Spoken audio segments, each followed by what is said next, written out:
The Vorith research ship drifted silently through the darkness of space, its metallic hull reflecting the cold light of distant stars. Below, the ice planet Theta 7 spun slowly, a world of endless white where nothing lived and nothing grew. The planet had no value, no resources worth mining, no strategic importance. It was the perfect place to dispose of something you wanted forgotten. Inside the cargo bay, the air was sterile and cold.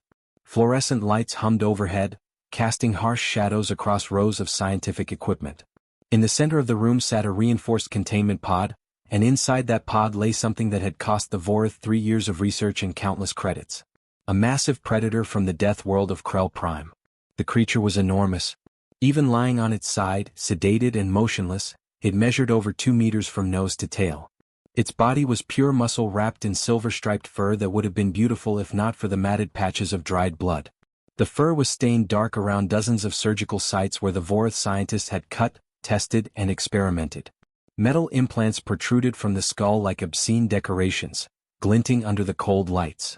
Dr. Vell stood before the containment pod, his long fingers moving across a data pad with clinical precision. He was the lead scientist on this project, and his reputation had been built on understanding dangerous species from across the galaxy. But this creature had broken him. 3 years of work, and he had nothing to show for it except destroyed equipment and injured staff members. The Kreldar had been taken from its home world as a juvenile. The Vorith had believed that raising it in captivity would allow them to study its behavior, to understand what made Death World predators so efficient at killing. They had fed it, housed it, monitored every aspect of its development. In return, the creature had given them only violence. It attacked handlers without warning. It destroyed sensor equipment. It refused to cooperate with even the simplest behavioral tests. The Vorith had tried everything. Conditioning protocols, neural suppressors, isolation, reward systems. Nothing worked. The creature remained wild, untamable, and increasingly dangerous as it grew larger and stronger. Dr. Vell checked the vital signs one last time. Heart rate slow and steady. Brain activity minimal. The sedative cocktail would keep the beast unconscious for approximately 6 hours. More than enough time for what came next. Specimen disposal authorized, he announced to the 3 other scientists in the bay. His voice carried no emotion, no regret. To him, this was simply the logical conclusion to a failed experiment. This method is more efficient than termination protocols. It conserves resources and eliminates disposal complications. The other scientists nodded in agreement. One of them activated the pod's release mechanism. There was a hiss of pressurizing air, and then the transparent cover slid open. The creature didn't move. The sedatives held it deep in artificial sleep. A cargo drone lifted the unconscious predator with mechanical precision. The beast weighed nearly 400 kilograms, but the drone handled it easily. The cargo bay doors opened with a grinding sound, revealing the swirling white chaos of Theta 7's atmosphere below. The drone descended through the clouds, autopilot guiding it to coordinates 200 kilometers from the nearest thermal vent. The planet's surface temperature at that location was negative 40 degrees and dropping. There were no heat sources, no shelter, no food. Nothing that could sustain life. The drone released its cargo and returned to the ship without ceremony. The massive feline body tumbled through the air and crashed into a snowbank with a soft thump that no one heard. Snow exploded around the impact site, settling slowly back down until only the creature's dark fur was visible against the endless white. Above, the Vorith research vessel prepared for departure. Dr. Vell logged the disposal in the ship's records with a single line of text. Specimen Krell, Thar 7 terminated due to behavioral incompatibility with research protocols. The ship's engines began to glow, building up energy for the jump to faster-than-light speed. Within seconds, the engines flared bright blue against the black void of space. The light was so intense it briefly illuminated the entire surface of Theta 7 below. Then the ship stretched, warped, and vanished into the fabric of space itself. On the surface, the predator lay completely still. The wind picked up, howling across the frozen plains with nothing to stop it. Snow began to fall, thick and heavy, covering the dark fur in a blanket of white. The creature's body heat was already dropping. Without intervention, without shelter, without any chance of waking before hypothermia set in, the beast would be dead within hours. The galaxy had millions of worlds, thousands of species, billions of individual lives. One predator abandoned on a worthless ice ball meant nothing in the grand scheme of things. The Vorith ship was already light years away, its crew already forgetting the failed experiment. By morning, the Krell there would be nothing more than a frozen corpse buried under fresh snowfall. Another casualty of scientific ambition, left to disappear on a world where no one would ever find it. Or so the Vorith believed. The human mining vessel Frontier Hope had been orbiting Theta 7 for 3 days, running standard geological surveys. It was boring work, the kind that made crew members count down the hours until their shift ended. The ship was small, designed for a crew of 6, equipped with just enough tools to find valuable mineral deposits and mark them for future extraction teams. Captain Kate Miller sat in the pilot's chair, her eyes scanning the same readouts she'd been watching for 72 hours straight. Rock composition. Ice depth. Thermal readings. All of it pointed to the same conclusion. This planet was worthless. No rare metals. No useful minerals. Just ice, rock, and more ice. Then something changed on her screen. A faint biological signature pulsed in the lower right corner of the display. It was weak, barely registering above background noise, but it was definitely there. Kate leaned forward, adjusting the scanner's sensitivity. The signal strengthened slightly. Whatever it was alive. "Hey Tom, come look at this," Kate called to her crew chief. Tom Harris pulled himself away from the mineral analysis station and floated over in the low gravity. He was a practical man who'd spent 15 years working mining ships, and he didn't like surprises. Surprises in space usually meant problems. He studied the screen for a long moment, his frown deepening. "There's something down there," he finally admitted. "Something alive," Kate added, pointing to the readout. "And it's not moving much. The signal's getting weaker." Tom crossed his arms. "Captain, we're here for mineral surveys, not wildlife observation. Our contract specifically states." "Since when do ice planets have wildlife?" Kate interrupted. "Ice worlds are dead worlds. Nothing lives on them naturally. So what's that doing down there?" The question hung in the air between them. Tom wanted to argue, wanted to remind her about schedules and contracts and the fact that corporate wouldn't pay them for side missions. But he could see the determination in Kate's eyes. She'd already made her decision. Kate turned to the ship's intercom. "Laura, prep the shuttle. We're going down to check something out." "On my way," came the reply from their medical officer. 20 minutes later, the small landing shuttle descended through Theta 7's atmosphere. The wind buffeted the craft as they dropped below the cloud layer, revealing an endless landscape of white. Kate piloted carefully, following the biological signature to its source coordinates. They landed in a shallow valley between 2 ice ridges. The temperature outside registered at -42 degrees. Tom and Laura suited up in thermal gear while Kate kept the shuttle's engines running, ready for a quick departure if needed. Spreading out to search, Tom reported through the helmet comm, "Visibility is terrible in this wind." Laura moved in a grid pattern, her scanner held out in front of her. After 5 minutes of searching, she stopped abruptly. "I've got something. Oh my God. You need to see this." Tom and Kate rushed to her position. There, half buried in a snowdrift, was a creature unlike anything they'd seen before. It was massive, easily the size of a small spacecraft cargo container. The body was covered in silver-striped fur, but the beautiful pattern was marred by dark stains and crusty patches of dried blood. Laura knelt beside it, her medical scanner working frantically. "It's still breathing. Barely. Core temperature's way too low. It's hypothermic and shutting down." Kate moved closer, her boots crunching in the snow. The creature's size was intimidating, but what shocked her more were the surgical scars crisscrossing its body. Long, precise cuts that had been sealed with medical adhesive. And there were metal implants embedded in the skull, technological devices that definitely weren't natural. "Someone did this," Kate said quietly. "Someone experimented on this thing and then dumped it here." Tom was already running calculations in his head, and he didn't like any of them. "Captain, this is insane. Look at the size of it. Look at those claws. That thing is a predator, probably an apex predator from some death world. If it wakes up, it could kill all of us in seconds." Kate stared at the unconscious beast, at the scars and implants, at the way it had been left here to freeze to death alone. "Someone abandoned it here to die," she said firmly. "That's not happening on my watch." "Kate. Get the cargo webbing from the shuttle. We're taking it back." The next 30 minutes were tense. They wrapped the massive predator in reinforced webbing, attached it to the shuttle's external cargo hooks and lifted off. The added weight made the shuttle handle sluggishly, but Kate managed to pilot them back to the Frontier Hope without incident. Getting the creature into the medical bay was another challenge. It took all 3 of them plus the ship's loading drone to maneuver 400 kilograms of unconscious predator through the corridors. The other crew members watched with a mixture of horror and disbelief. "Are we seriously bringing that thing onto our ship?" asked Danny, the junior engineer.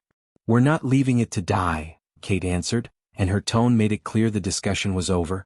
Laura converted the medical bay into an emergency treatment center.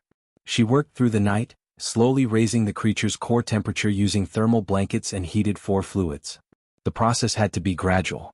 Too fast, and the rapid temperature change would send the body into shock. She pumped nutrients into the creature's bloodstream, synthetic proteins that her medical database suggested might work for carnivorous species. She monitored brain activity, heart rate, respiration. Every hour that passed, the vital signs grew slightly stronger. The rest of the crew took turns watching through the medical bay windows. They kept their distance, aware that the sleeping giant could wake at any moment. Some thought Kate had made a terrible mistake. Others admired her conviction. All of them were nervous. After 2 full days of intensive care, something changed. Laura was checking the 4 connections when she noticed the creature's breathing pattern shift. The heart rate increased. Then, slowly the eyes opened.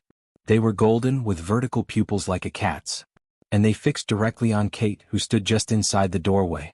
The creature lay perfectly still on the medical bay floor, those golden eyes tracking every movement Kate made.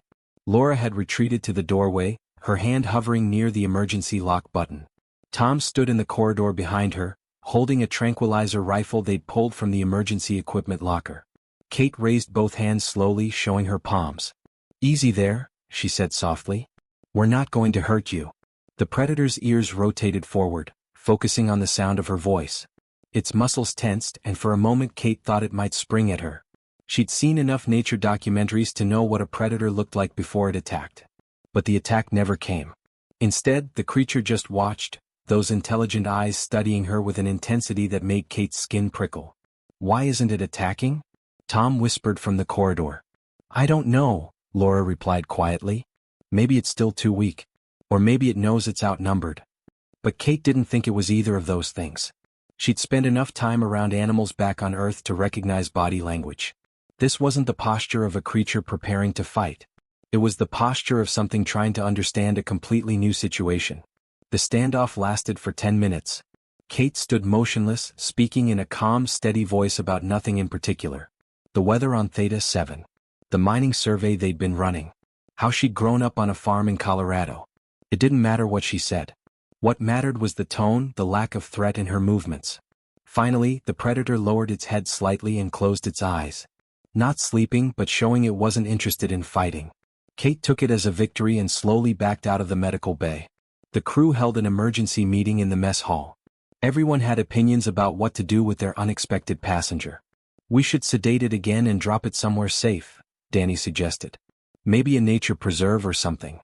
"Drop it where?" Kate countered. "We don't even know what planet it's from. Those implants and scars mean someone had it for years. It probably can't survive in the wild anymore. So what's your plan? Keep a 400-kilogram killing machine as a pet?" Tom asked. Kate shook her head. "I'm saying we give it time. We see if it can adapt. And we give it a choice." They decided to call the creature Titan because everything about it was massive. Over the next few days, Tom took on the job of feeding it. He'd load a cart with synthetic protein blocks that Laura had programmed specifically for carnivorous species, then wheel it down to the medical bay. At first, Titan refused to eat. She'd watch Tom place the food near the door, then ignore it completely. But on the 3rd day, hunger won. Tom sat cross-legged on the floor outside the medical bay, reading a book on his tablet while Titan cautiously approached the food and began eating. "You know what's weird?" Tom said, not looking up from his screen. "You remind me of my sister's cat back home. Course, Whiskers was about 390 kilograms lighter than you. And her claws couldn't rip through steel plating." Titan's ears twitched at the sound of his voice, but she kept eating. Tom started spending an hour each day just sitting there talking about random things. His family. The absurdity of mining operations on dead planets. Titan never responded, but she always listened. Laura made a breakthrough in week 2. While studying the medical scans, she discovered what the neural implants were actually doing. They weren't just monitoring brain activity. They were actively suppressing certain neural pathways, specifically the ones associated with social bonding and pack behavior. "They broke her," Laura explained to Kate, showing her the scan results. "Whoever had her before deliberately destroyed her ability to form attachments. That's probably why she kept attacking them. They took away everything that makes her species social. Kate stared at the images, feeling sick. Can you remove them? Maybe. It'll take hours, and if I make one mistake, I could cause permanent brain damage or kill her. Ask her, Kate said simply. Laura looked confused. Ask her? Kate, she can't talk. Show her the implants. Let her see what you're planning. She's smart.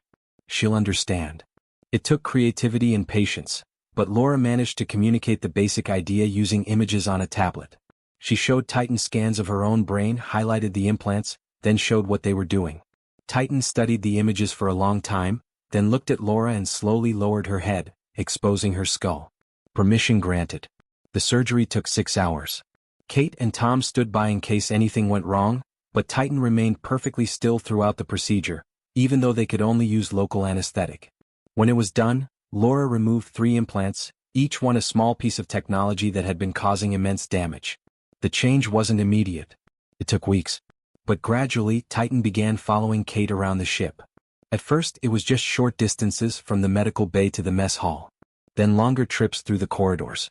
Kate would go about her daily routines and Titan would shadow her, a massive presence that made everyone else nervous. The real test came when they docked at a supply station. A trader came aboard to negotiate a deal, took one look at Titan lounging near the cargo bay, and literally ran back to his ship. You've got a security system now, Tom joked. Just a 400-kilogram security system that eats 50 kilograms of protein a week. But Titan proved her worth a month later. Kate was asleep in her quarters when something woke her. Frantic scratching at her door, and a low rumbling sound that made her bones vibrate. She opened the door to find Titan there, agitated and urgent. What's wrong, girl? Titan bounded down the corridor toward engineering. Kate followed, and that's when she heard it too. A hissing sound, barely audible. Titan's superior hearing had detected an oxygen recycler leak hours before the ship's alarms would have triggered. If it had gone unnoticed, they could have all suffocated in their sleep. Danny fixed the leak while Kate stood with Titan, scratching behind the predator's ears. That rumbling sound came again, but this time Kate recognized it for what it was. Purring. A 400-kilogram Death World predator was purring like a house cat. 3 months after finding her on Theta 7, Titan had become part of the crew. She had her favorite spots on the ship. She played gentle games with Danny. She sat with Laura during medical inventory. And she followed Kate everywhere, a devoted companion who'd found something the Vorath scientists had tried to destroy, a pack. The Vorath science vessel emerged from faster-than-light travel with a flash of blue energy, materializing in orbit above Theta 7. It was 6 months since they'd disposed of the failed experiment, and they'd returned to collect atmospheric data for their research archives. Just routine work, nothing special. Dr. Vell sat at his monitoring station, running through standard scans of the planet's surface. Ice coverage, thermal readings, atmospheric composition. All perfectly normal. Then something appeared on his screen that made his blood run cold. A signal. A very specific signal. The neural implant tracker he'd personally installed in the Kreldar specimen. His long fingers flew across the console, running the scan 3 more times. Each time the same result. The implant was active. The creature was alive. Impossible, Vell hissed, his voice sharp with disbelief. The specimen survived. He pulled up tracking data. The signal wasn't coming from the planet's surface. It was in orbit, aboard a small vessel that his scans identified as human origin. A mining ship. Those primitive humans had found his specimen and taken it aboard. Vell's mind raced. If word got out about what they'd done, the Vorath Collective would face serious consequences. Illegal experimentation on sentient Death World species was explicitly forbidden by Galactic Council law. They had to recover the creature and eliminate any evidence. The Frontier Hope was preparing to break orbit when the Vorath ship appeared on their scanners. Kate was running through the pre-flight checklist when Tom called out from his station. Captain, we've got company. Vorath vessel. They're hailing us. Kate felt Titan tense beside her chair. The predator's ears flattened against her skull, and a low growl rumbled through the bridge. Somehow Titan knew. She recognized something about that ship. Put them through, Kate said. Dr. Vell's face filled the view screen. His features were angular and cold, his eyes completely lacking warmth. He spoke in the universal trade language, his voice carrying the absolute certainty of someone used to being obeyed. Human vessel, you are currently harboring Vorath collective property. You will transfer the specimen to our custody immediately. Failure to comply will result in the seizure of your vessel. Kate stood up slowly, placing a hand on Titan's head. The gesture was protective, possessive. I don't know what you're talking about. We don't have any property belonging to you. The Krell specimen, Vel replied impatiently. Our tracking indicates it is aboard your ship. It is valuable research property. Return it now. Her name is Titan, Kate said firmly. And she's not property. She's a member of my crew. Vel's expression shifted to something like contempt. Absurd. The creature is an experimental subject. It cannot be crew. You have no legal claim to Vorath property. We have every legal claim to a living being you abandoned on an ice planet to die, Kate shot back. That's called murder in most civilized legal systems. Transfer the specimen or we will board your vessel by force, Vel threatened. Kate reached out and cut the transmission. The screen went dark. She turned to face her crew, all of them staring at her with various expressions of shock and worry. Tom looked particularly concerned. Kate, they'll actually do it. They'll board us. I know, Kate said. She walked to the weapons locker and pulled out the emergency laser cutters and plasma torches they used for mining operations. Which is why we're going to be ready. The Vorath security team cut through the Frontier Hope's airlock with military precision. There were 6 of them, all wearing body armor and carrying neural disruptor weapons designed to incapacitate without killing. They expected to find frightened humans and 1 sedated predator. Easy retrieval. Instead, they found Titan waiting in the corridor. The predator stood in the center of the hallway, blocking their path completely. Her lips were pulled back, revealing fangs that looked like combat knives. Her golden eyes blazed with an intelligence that made several of the security officers hesitate. This wasn't some mindless beast. This was a thinking, feeling creature defending her territory. Behind Titan stood the 6 humans of the Frontier Hope's crew. They held mining lasers, plasma torches, and welding equipment. Not military weapons but in close quarters just as dangerous. Kate stood at the front, her jaw set with determination. Last warning, Kate called out. Turn around and leave now. We will defend ourselves. The Vorath commander, a tall officer named Krell, made a decision he would regret for the rest of his career. He raised his neural disruptor and fired directly at Titan. What happened next lasted 11 seconds, but to everyone involved, it felt like an eternity. Titan moved with a speed that seemed impossible for something so large. She twisted away from the disruptor beam and launched herself forward. The Vorath security team scattered, trying to bring their weapons to bear, but Titan was already among them. She didn't kill, her time with humans had taught her restraint, but she was absolutely overwhelming. The humans rushed forward behind her. Tom tackled one officer who was trying to flank Titan. Laura used a plasma torch to disable another's weapon. Danny fought with the desperate strength of someone protecting family. Kate coordinated them, calling out positions and targets. The Vorath were trained soldiers, but they'd never faced anything like this. A death world predator fighting alongside humans who refused to back down. The combination was devastating.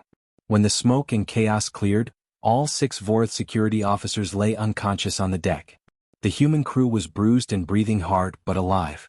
Titan stood over them, making sure they didn't get back up. Kate immediately ran to the communications console. Laura, get me every Galactic Council frequency you can find. Open broadcast. She uploaded everything. Medical scans showing Titan's surgical scars and implants. Testimony about finding her abandoned on Theta 7. Video evidence of the Vorath attempting to seize her by force. She sent it all out into the galaxy, making sure everyone knew what the Vorath had done. The Vorath ship began to retreat, pulling their unconscious security team back with tractor beams. But before they jumped to FTL, Dr. Vel sent one final transmission. His face appeared on screen, twisted with rage. You have made an enemy of the Vorath collective, humans. We do not forget. We do not forgive. Remember that. Then they were gone, leaving the Frontier Hope alone in orbit around Theta 7. The Galactic Council chambers on Station Kepler 9 were unlike anything Kate had ever seen. The room was massive, curved in a perfect dome that seemed to amplify every sound. Representatives from 40 different species filled the gallery, their various forms creating a bizarre tapestry of galactic civilization. Some breathed oxygen like humans. Others sat in sealed environment pods. A few floated in anti-gravity fields. Kate stood at the center of the floor with Titan beside her. Tom, Laura, and Danny waited in the human delegation section, all of them wearing the nicest clothes they owned. Which for a mining crew wasn't saying much. But nobody seemed to care about their worn uniforms. Every eye in the chamber was fixed on Titan. The case had become galactic news. Humans defending a death world predator against the species that had experimented on it. Some called it noble. Others called it insane. But everyone wanted to know how the council would rule. For 3 days they'd sat through testimony. The Vorath had sent lawyers who argued property rights and research exemptions. Kate had countered with medical evidence of torture and abandonment. Laura presented the neural implants they'd removed, explaining how they'd been designed to suppress Titan's ability to form social bonds. Danny showed video of Titan saving the crew from the oxygen leak. The Vorath delegation sat in stony silence as their crimes were laid bare. Dr. Vel wasn't among them. He'd been recalled to the Vorath home world to face internal charges. But his replacement, a stern-faced official named Kresh, maintained that the collective had done nothing wrong. On the morning of the 4th day, the council chair, an ancient being from a species called the Witnessers, called for order. The chamber fell silent. You could have heard a pin drop despite there being hundreds of beings present. This council has reviewed all evidence, the chair announced, its voice echoing through translation devices. The Vorath Collective is found to have violated 16 interstellar laws regarding the treatment of sentient beings. They are fined 1 million credits and barred from acquiring specimens from death worlds for 50 standard years. A murmur ran through the gallery. The Vorath delegation sat rigid with barely contained rage. The chair continued. Furthermore, the being designated as Titan is hereby declared a sentient individual with full rights under galactic law. She is not property. She cannot be owned. And she has the right to choose her own path. Kate felt her heart hammering in her chest. This was it. The moment that would determine everything. Ambassador Hayes, the human diplomatic representative, stepped forward. He was a silver-haired man who'd spent 30 years in galactic politics, and even he looked nervous. He held up a translation device programmed with simple images. Titan, he said clearly, you have 2 choices. First, you can return to Krell Prime, your home world. A conservation team will escort you to a protected territory where your species lives free. You'll be among your own kind. He showed images of Krell Prime, its red skies and vast forests. Titan's ears perked up slightly. Some part of her recognized the world she'd been taken from as a juvenile. Or second, Hayes continued, you can remain with the humans who rescued you. With Captain Kate Miller and her crew aboard the Frontier Hope. The choice is entirely yours. The chamber fell silent again. Hundreds of beings watched, waiting. Kate wanted to say something to tell Titan it was okay whatever she chose, but the rules forbade it. This had to be Titan's decision alone. Titan stood motionless for a long moment. Then she began to walk. She moved slowly across the polished floor, her claws clicking softly with each step. She passed directly in front of the Vorath delegation. Several of them actually shrank back in their seats, fear evident on their faces. Titan didn't even glance at them. She continued past the Krell Prime representatives, 3 large felines who'd come to offer her a home among her own species. They watched her with understanding in their eyes. They knew what she was choosing. Titan walked straight to Kate and sat down beside her, her massive shoulder level with Kate's chest. The rumbling purr that followed was so loud it echoed through the chamber's acoustics. Kate felt tears stinging her eyes.